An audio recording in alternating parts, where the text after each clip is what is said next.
beautiful people, welcome back to my channel.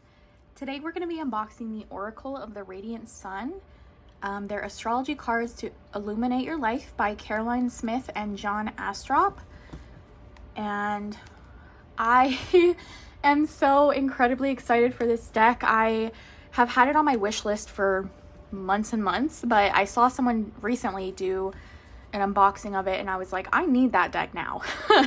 Something about the artwork, it kind of reminded me of traditional tarot with like the coloring and the way the artwork is, but it just gave like this whole other energy. So I'm very excited for this deck. This is a very big deck. So there's 84 cards, 144 page guidebook, and so grab a snack. I have my coffee right here. Grab a nice drink, sit back, relax. This is going to be a longer video. I'm sorry, my dogs are playing over there.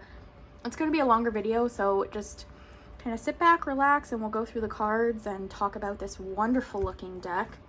And I feel like I've seen this a lot on Amazon and like for sale places, but I don't feel like I hear a lot of people like talk about it or actively using it. So yeah, I'm really excited because I don't know exactly what to expect with this. I kind of turned off any videos I saw about it because I didn't want it to be spoiled. But yeah, let's read the back. So it says, "Let the radiant sun guide your life. The powerful orb of the life-giving sun has been worshipped from time immemorial.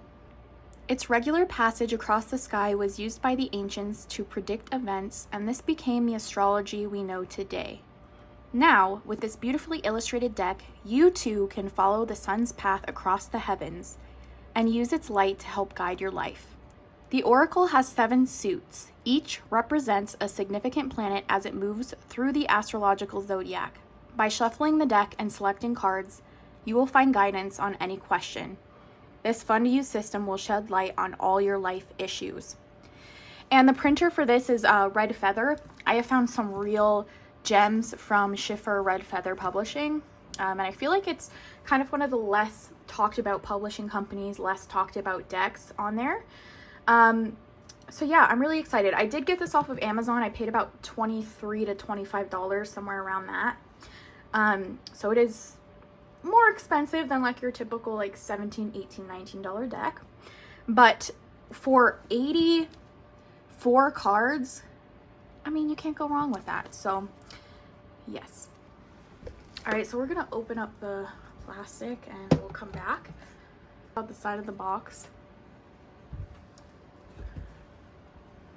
This is absolutely gorgeous. I love suns and moon artwork. I have it like all over the place in my house. So there's just this ribbon right here to pull out. So we're gonna pull it. Kind of stuck in there. And you can pull it all the way out. And we have this. So here's the wonderful, beautiful book. And the cards are in 2 separate slots, which I don't really like that, but that's all right. Since there's so many cards, it's kind of hard. So if you really want to, you can pull this thing out and just have them in there loose, but yeah, it's really up to you. All right, let's look at this guidebook. So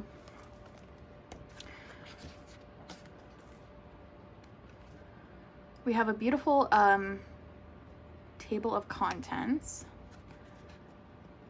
of the sun. That's stunning. Introduction,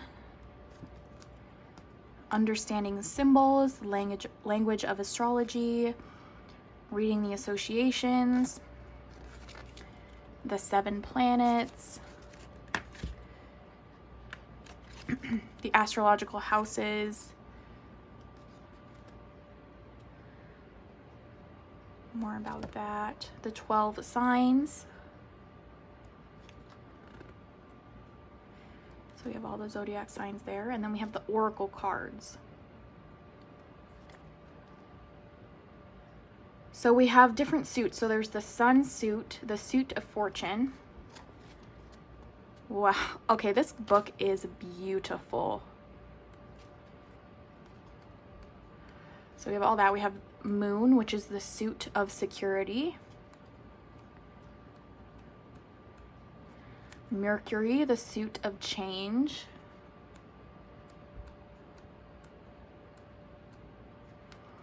Venus, the suit of love. Wow. Mars, the suit of action.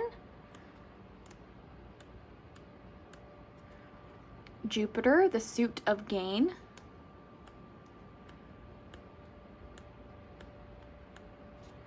Saturn, the suit of ambition. And then it says using the cards, and we have like some spreads, it looks like. Sun year reading.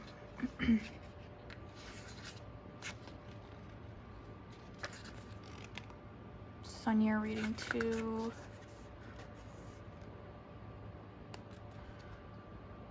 The horary reading. I don't even know what that means, but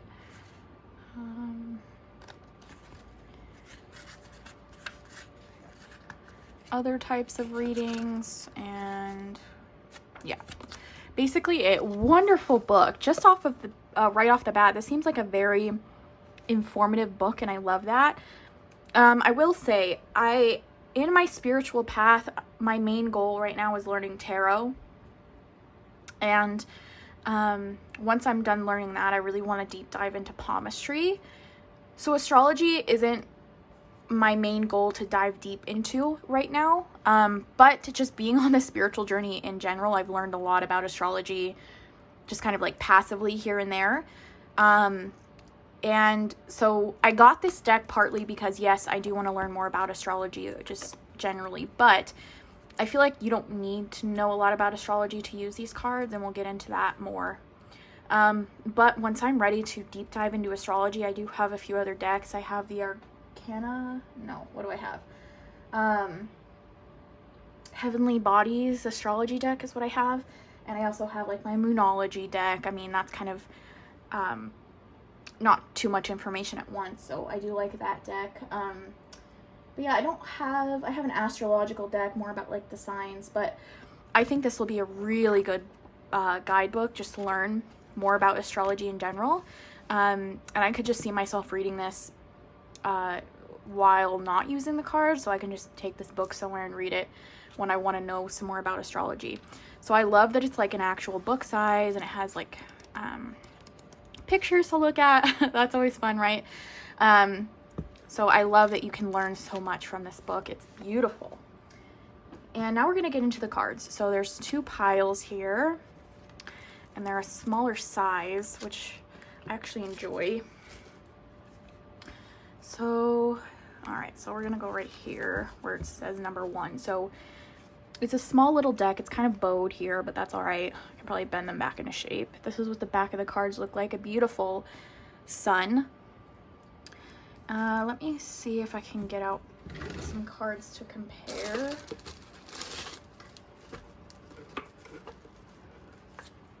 So this is a standard tarot card, and then this is this deck. So quite small, but I think because there's so many, they couldn't make them that big, or else they'd have no room.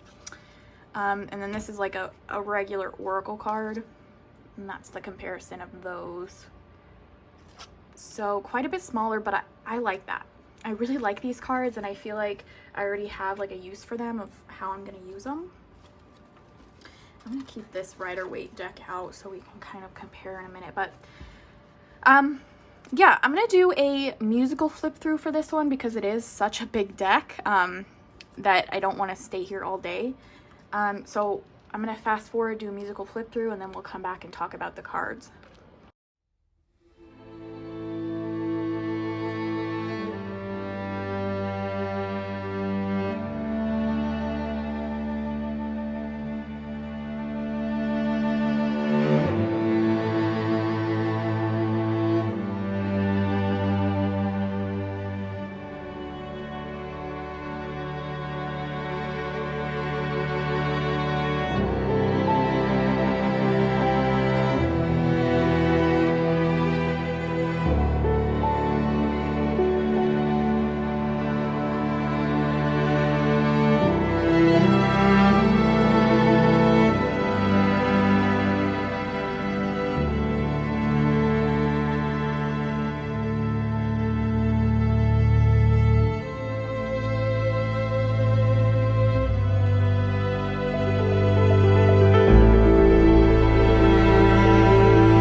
Okay, so I feel like this is like one of my most useful decks I have now. One of the most, like, this is going to be one of my favorites, I can already tell.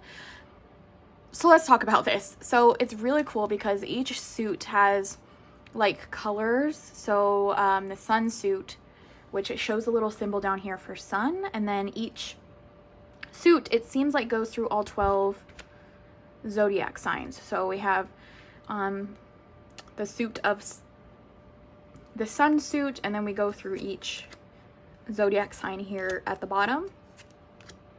So there's 12 different cards in each suit, and then it changes the color. And so we have the one of the moon suit, and then it goes through the zodiac signs again, and the coloration is kind of it goes along with it, so I like that. And there's like shapes, so they talk about shapes in the beginning of like how the sun suit has like this line here, or they have like this shape or whatever. So all the cards have like this certain shape, and then like for the moon cards, they're like this weird half and half kind of shape. And then I don't know what planet that is, but they have like this diagonal line going through all the cards. So really cool. But you don't have to use this card in the way that they're saying that you have to use it right off the bat.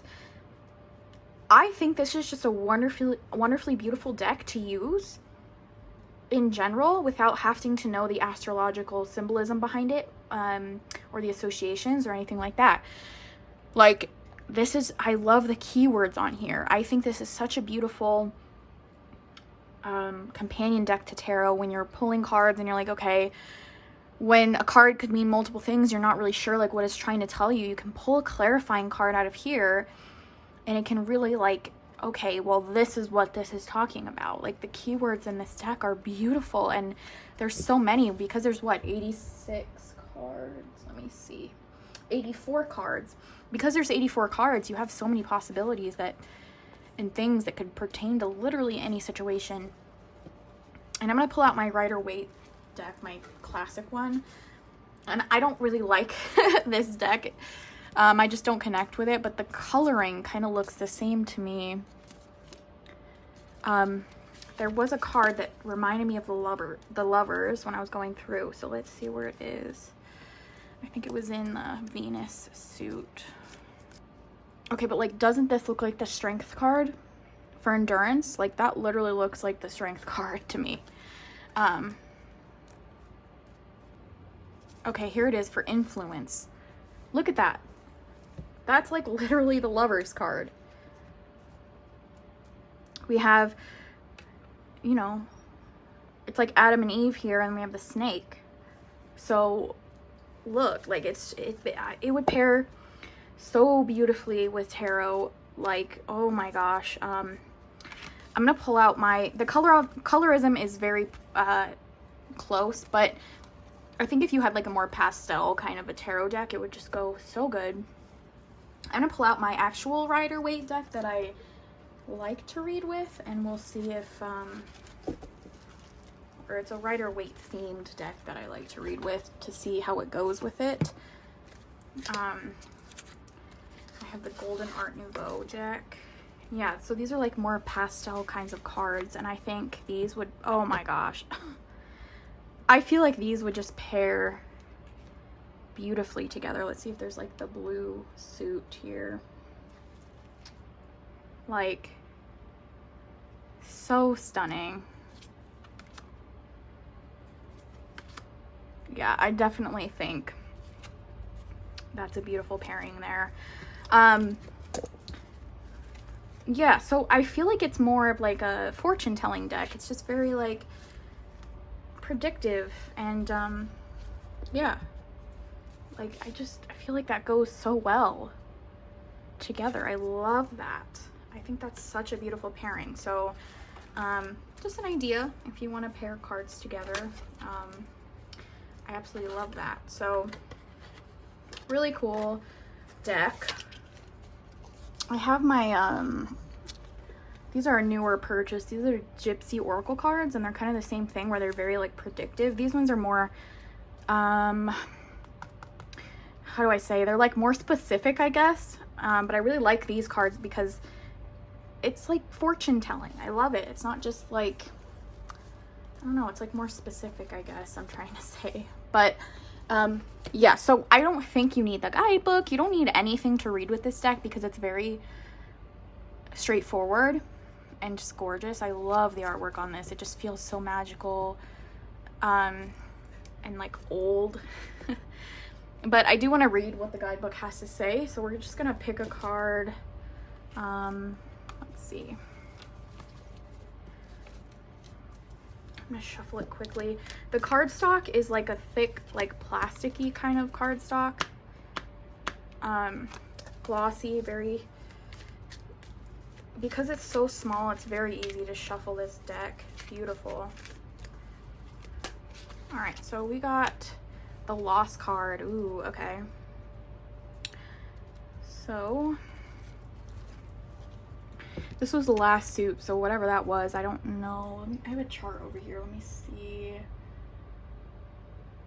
it shows the planet. Yeah, I'm not really sure. But this is the Pisces sign here. So Lost. So we have kind of like two different images here. We have like a home and then like a skull and raven. So we're gonna read what that means.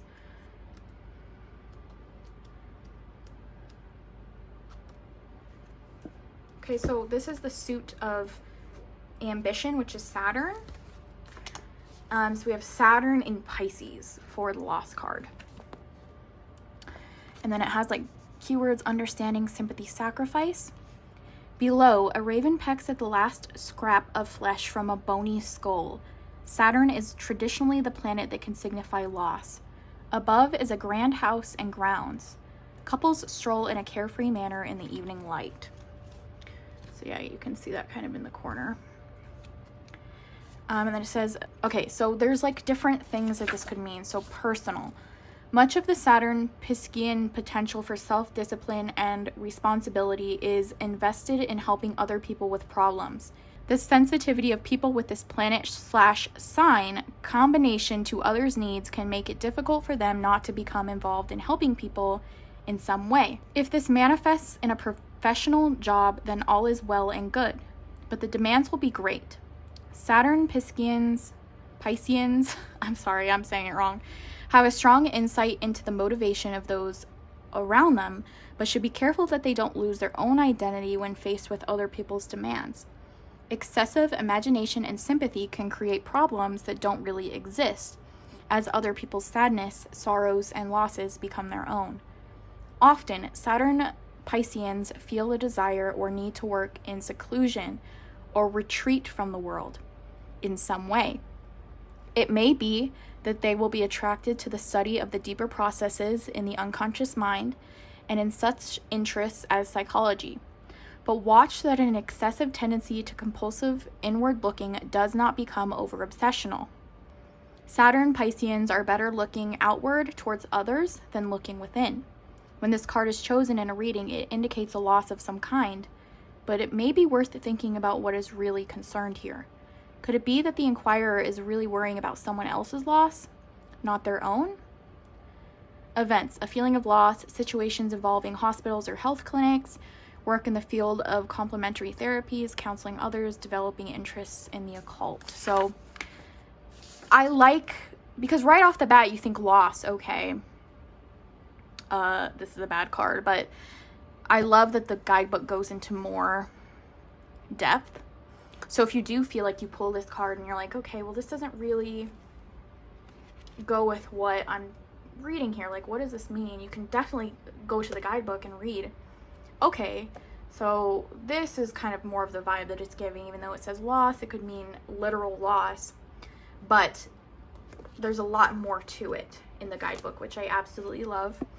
And I love that they're talking about the imagery. I absolutely love when guidebooks talk about what's in the pictures, like what's going on. So I absolutely love this deck.